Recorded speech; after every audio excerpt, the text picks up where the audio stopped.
एक अंधेरी रात में विक्रमादित्य के महल में एक बूढ़ा संत अचानक प्रकट हुआ।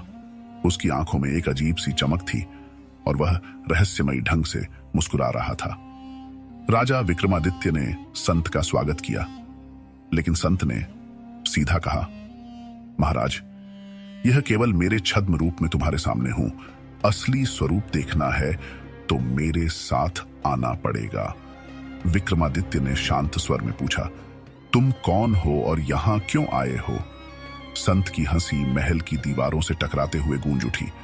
मुझे केवल तांत्रिक कह सकते हो। मैं तुम्हारी शक्ति की सच्चाई जानने आया हूं, लेकिन क्या तुम मेरे मायाजाल से पार पा सकते हो? इस पर विक्रमादित्य ने हंसते हुए उत्तर दिया, तुम्हारे जादू के पीछे छुपी सच्चाई को समझने की कोशिश तो जरूर करूंगा। तांत्रिक ने एक काला धागा विक्रमादित्य को पकड़ाया और कहा, इस धागे को पकड़ते ही तुम मेरी दुनिया में पहुंच जाओगे। यदि तुम वहां से वापस लौटे तो तुम सच में महान राजा हो। विक्रमादित्य ने धागा पकड़ा और अचानक चारों ओर एक घना अंधकार छा गया। अगले पल विक्रमादित्य ने खुद को एक अनजाने जंगल में पाया। वहां सैकड़ों आवाजें गूंज रही थी, मानो चारों ओर परछाइयां जिंदा हो उठी हों। तभी एक रहस्यमयी आवाज ने विक्रमादित्य को चौंका दिया, राजा विक्रमादित्य, क्या तुम जानते हो कि यह केवल शुरुआत है? विक्रमादित्य ने आत्मविश्वास से उत्तर दिया, शुरुआत हो या अंत, सत्य का सामना मैं जरूर करूंगा। पर तभी जंगल में से एक परछाई विक्रमादित्य की ओर बढ़ी और ठहाके लगाते हुए बोली, राजा, क्या तुम इस जंगल से बाहर निकलने का रास्ता जानते हो, या मेरी शक्तियां तुम्हें भी यहीं बंद कर देंगी? विक्रमादित्य ने उस परछाई की ओर नजरें उठाईं, जो धीरे धीरे घने कोहरे से बाहर निकल रही थी। उसकी आकृति धुंधली और डरावनी थी और उसकी हंसी का शोर पूरे जंगल में गूंज रहा था। विक्रमादित्य ने अपने आप को संयमित करते हुए कहा, जो भी हो, इस रास्ते को समझकर ही वापस लौटूंगा। परछाई ने धीरे से कहा, अच्छा, तो चलो देखते हैं तुम्हारी ताकत और बुद्धिमानी कितनी है। इस जंगल से बाहर निकलने के लिए तुम्हें 3 सवालों के जवाब देने होंगे।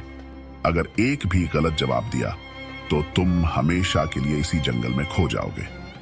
विक्रमादित्य ने आंखें बंद कर अपनी आत्मशक्ति को मजबूत किया और फिर बोला, पूछो, मैं तैयार हूं। परछाई ने अपना पहला सवाल पूछा, वह क्या है जो हमेशा चलता है, कभी रुकता नहीं, पर किसी को दिखाई नहीं देता? विक्रमादित्य ने थोड़ी देर सोचकर उत्तर दिया, वह समय है जो चलता तो रहता है पर किसी की पकड़ में नहीं आता।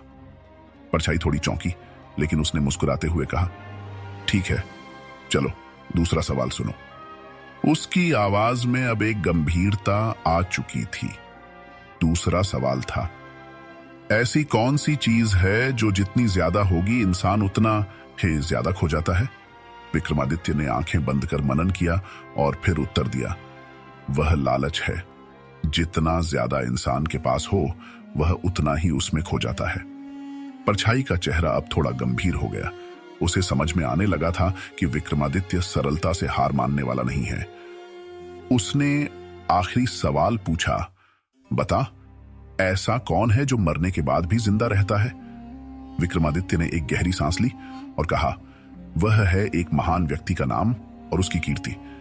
इंसान मर सकता है, पर उसकी अच्छाइयों का नाम और सम्मान अमर रहते हैं। यह सुनते ही परछाई के चेहरे पर एक शांति सी आ गई और उसकी आवाज गूंज उठी, तुमने अपने साहस और बुद्धिमानी से यह चुनौती पार कर ली।